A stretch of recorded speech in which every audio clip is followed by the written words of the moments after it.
খুনি হাসিনা তুই কবে যাবি, স্বৈরাচার তুই কবে যাবি, এই ধরনের স্লোগান চলে এসেছে। তাহলে মানুষ মানে চাহিদা হচ্ছে এখন এই খুনিকে আমরা আর দেখতে চাই না, আর একটা লাশ বাংলার মাটিতে আমরা দেখতে চাই না।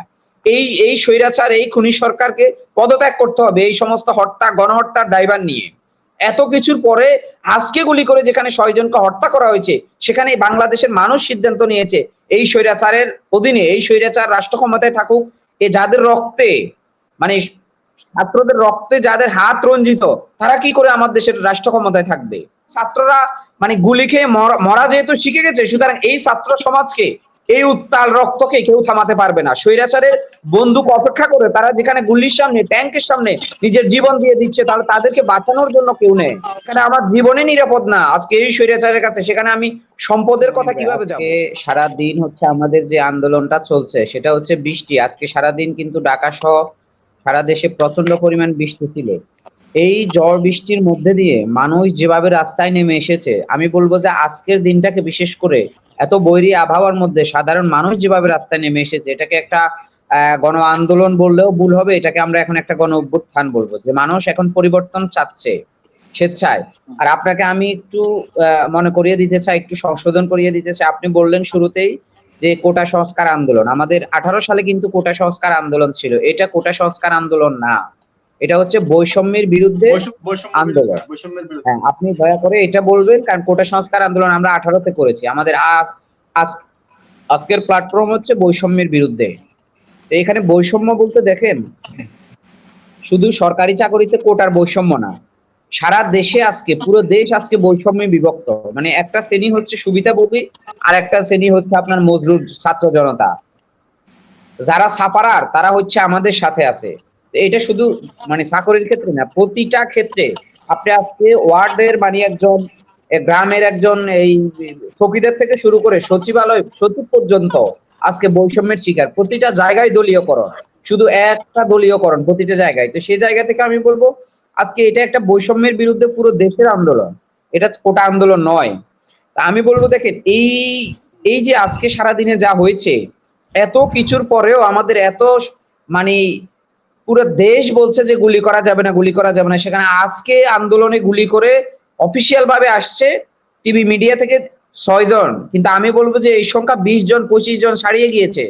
এই যে আজকেও কিন্তু গুলি করে হত্যা করেছে, তাহলে ছাত্রদের লাশ একদিকে গুলি করে হত্যা করা হবে, অন্যদিকে আপনার তথ্য অনুযায়ী আজকে 20 জনের মতো হত্যা করা হয়েছে গুলি করে। না না, আমি বলছি যে মিডিয়াতে যেটা আসছে 6 জন আসছে, যে 6 জনকে গুলি করে হত্যা করা হচ্ছে। উত্তরাতে 2 জন, খুলনাতে, আপনার সিলেটে। তো এই যে হত্যাকাণ্ড, এই যে সাধারণ ছাত্রদেরকে, উত্তরায় একজন মাইলস্টোন কলেজের একজন শিক্ষার্থীকে হত্যা করা হয়েছে গুলি করে, তাহলে এত কিছু পরও তো গুলিটা বন্ধ হচ্ছে না। তাহলে আমি বলবো এখন আমাদের যে আন্দোলন, সে আন্দোলন হচ্ছে আগামী কালকে যে আমাদের বিক্ষোভ মিছিল, তারপরের দিন থেকে অসহযোগ আন্দোলন। কিসের জন্য অসহযোগ আন্দোলন? এই খুনি বিদায় হওয়ার আগ পর্যন্ত এই অসহযোগ আন্দোলন চলবে।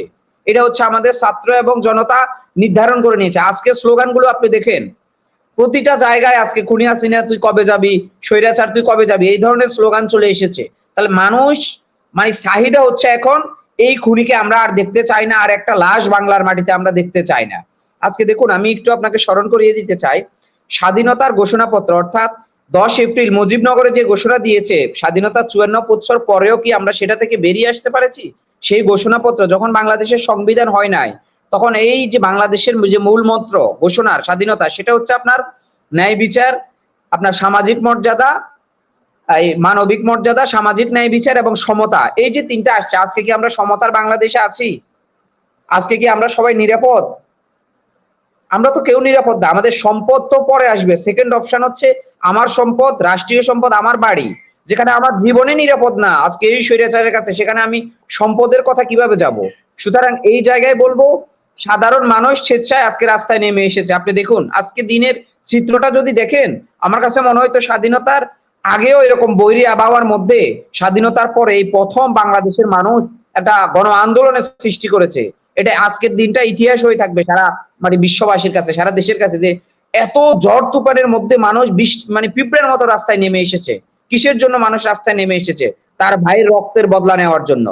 এত কথার পরেও কি লাশের রাজনীতি বন্ধ হয়েছে? লাশের রাজনীতি কিন্তু এখনো বন্ধ হয় নাই। সুতরাং আমি সরকারকে উদ্দেশ্য করে একটা কথাই বলবো শুধু, সরকার এখন তোরাবালির মধ্যে পড়ে গেছে, এখান থেকে যতই উঠতে চাইবে ততই নিচের দিকে ঢেবে যাবে, এটা হচ্ছে স্পষ্ট কথা, এর বাইরে কোনো ব্যাখ্যা নেই। তা আমি বলবো সরকারের সম্ভব যত দ্রুত সময়ের মধ্যে পদত্যাগ করতে পারে, আজকে যদি পদত্যাগ করে সেটাও সরকারের জন্য একটু হলেও ভালো হবে, মানে 100%-এর মধ্যে 1% হলেও ভালো হবে, সমস্ত কিছুর দায়ভার নিয়ে আজকেও যদি ক্ষমতা হস্তান্তর করে। তো এই যে দেখুন, এই জায়গাগুলো কিন্তু বুঝতে হবে আমাদের। এই আন্দোলনটা এখন সম্পূর্ণভাবে এটার সমাধান হচ্ছে একমাত্র এই স্বৈরাচার, এই খুনি সরকারকে পদত্যাগ করতে হবে, এই সমস্ত হত্যা গণহত্যার দায়ভার নিয়ে। এত কিছুর পরে আজকে গুলি করে যেখানে 6 জনকে হত্যা করা হয়েছে, সেখানে বাংলাদেশের মানুষ সিদ্ধান্ত নিয়েছে এই স্বৈরাচারের অধীনে এই স্বৈরাচার রাষ্ট্র ক্ষমতায় থাকুক। এ যাদের রক্তে, মানে ছাত্রদের রক্তে যাদের হাত রঞ্জিত, তারা কি করে আমার দেশের রাষ্ট্র ক্ষমতায় থাকবে? আগামী দিনে দেশপ্রেমিক ছাত্র এবং তরুণরা সিদ্ধান্ত নিবে, মানে এই দেশের দেশপ্রেমিকরা আগামী দিনে রাষ্ট্র পরিচালনা করবে। আমি শুধু এটাই বলবো যে সরকার সম্পূর্ণভাবে চোরাবালিতে পড়ছে, যাই করতেছে ভুল করতেছে। আমি চাইবো যে সরকার খুব দ্রুত সময়ের মধ্যে, আজকে হলে আজকে, কালকে সকালে হলে কালকে সকাল, রিজাইন দিয়ে সবকিছু থেকে ইস্তফা দিয়ে চলে যাওয়ার জন্য। আদারওয়াইজ জনগণ যেই মানে যে আন্দোলনে নেমেছে, এই আন্দোলনের শেষ পরিণতি হচ্ছে সরকারের বিদায়। এবং আমরা কিন্তু এখন এক দফায় চলে গেছি। আমাদের যে মানে অসহযোগ আন্দোলনের কথা বলা হয়েছে সেটা কিন্তু এক দফাতে। সাধারণ মানুষ বলছে আমাদেরকে আরো 10 দিন আগে থেকে যে আপনারা এক দফা দেন, আপনারা গণভবন ঘেরাও করেন, বঙ্গভবন ঘেরাও করেন। কিন্তু ছাত্র সমাজ একটা গণতান্ত্রিক আন্দোলন বেছে নিয়েছে, এই আন্দোলনটা একটা গণতান্ত্রিক আন্দোলন। আমরা একটা গণতান্ত্রিক বাংলাদেশে বসবাস করি, সুতরাং সেই জায়গা থেকে আমরা ধৈর্য সহকারে আমাদের আন্দোলন চালিয়ে যাচ্ছি। একদিকে মানে খুনিরা আমাদের ছাত্রদেরকে গুলি করে হত্যা করতেছে, খুন করতেছে, আর একদিকে আমাদের শান্তিপূর্ণ আন্দোলন। দেখেন আমাদের কালকেও কিন্তু বিক্ষোভ কর্মসূচি। সুতরাং আমাদের আন্দোলনে কোনো সহিংসতা নেই, কোনো উগ্র আন্দোলন নেই, এটা একটা শান্তিপূর্ণ আন্দোলন।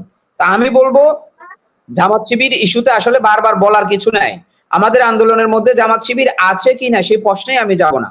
বাংলাদেশের প্রত্যেকটা নাগরিক, আমি আবারও দায়িত্বের সাথে বলছি, শুধু জামাত শিবির না, প্রতিটা দল মত নির্বিশেষে এই আন্দোলনে আমি বলবো যে প্রতিটা নাগরিক অংশগ্রহণ করবে। যারা বাংলাদেশে বাড়িঘর আছে, যারা বসবাস করে দেশে, যাদের জন্ম নিবন্ধন আছে, ভোটার আইডি আছে, তারা সবাই স্বেচ্ছায় আন্দোলনে অংশগ্রহণ করবে এবং তারা আমাদের আন্দোলনের সাথে থাকবে এবং তারা এই স্বৈরাচার সরকারের মানে পতন নিশ্চিত করবে। হয় তিনি পদত্যাগ করবে, আদারওয়াইজ ছাত্র জনতার গণ আন্দোলনের মুখে তিনি হচ্ছে পতন হবে। তা আমি শুধু এটাই বলবো, আজকের যে চিত্র, এই চিত্রে সরকার যে চোরাবালিতে পড়েছে, ওর থেকে বেরিয়ে আসার কোনো সুযোগ নাই।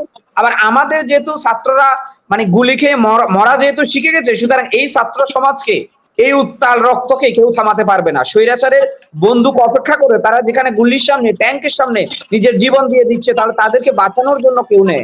সুতরাং এর একটাই সমাধান, এই স্বৈরাচারকে, খুনিকে ক্ষমতা থেকে পদত্যাগ করতে হবে। এটা ছাড়া কোনো সমাধান নাই, একটাই সমাধান। তারপরে কি হবে সেটা পরের কথা, পরে। বাট এখনকার রাজনৈতিক সমাধান হচ্ছে সরকারকে সরে যেতে হবে।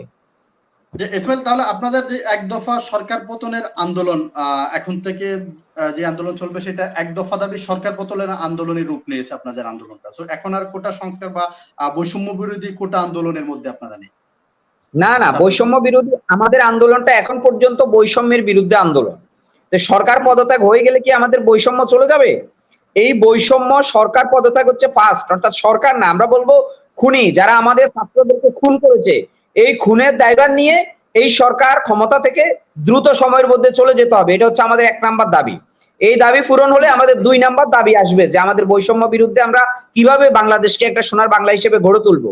এইটা আমাদের আন্দোলনটা কিন্তু সরকার পতন হবে, সরকার চলে যাবে এটা না। আমাদের 1 নাম্বার হচ্ছে খুনের দায় নিয়ে সরকার চলে যেতে হবে। তারপরে বাংলাদেশের প্রতিটা জায়গা থেকে বৈষম্য বিনির্মাণ করে দেশপ্রেমিকরা একটা মানে একটা বৈষম্যহীন একটা সাম্যের বাংলাদেশ গড়ে তুলবে। এই কাদা চোরাচুরি, এই লাশের রাজনীতি থেকে আমরা বেরিয়ে আসতে চাই। স্বাধীনতার 54 বছর পরে আজকে বাংলাদেশে লাশের রাজনীতির গুণগত কোনো পরিবর্তন হয় নাই। আইইউবিআইএ যে কাজ করেছে, এই সরকার ঠিক একই কাজ করেছে। আগামী দিনে অন্য কোন সরকার সে কাজ করবে না, সেটা কি কোনো কেউ বলতে পারে? সুতরাং বৈষম্যের বিরুদ্ধে আন্দোলন যে জনগণ, জনসাধারণ যে ডাক দিয়েছে, সেই আন্দোলনে আমাদের এই আন্দোলন চলছে, এই আন্দোলন চলবে। আমাদের এখন 1 দফা দাবি হচ্ছে, 1 নাম্বার দাবি খুনের দায়ভার নিয়ে সরকারের পদত্যাগ।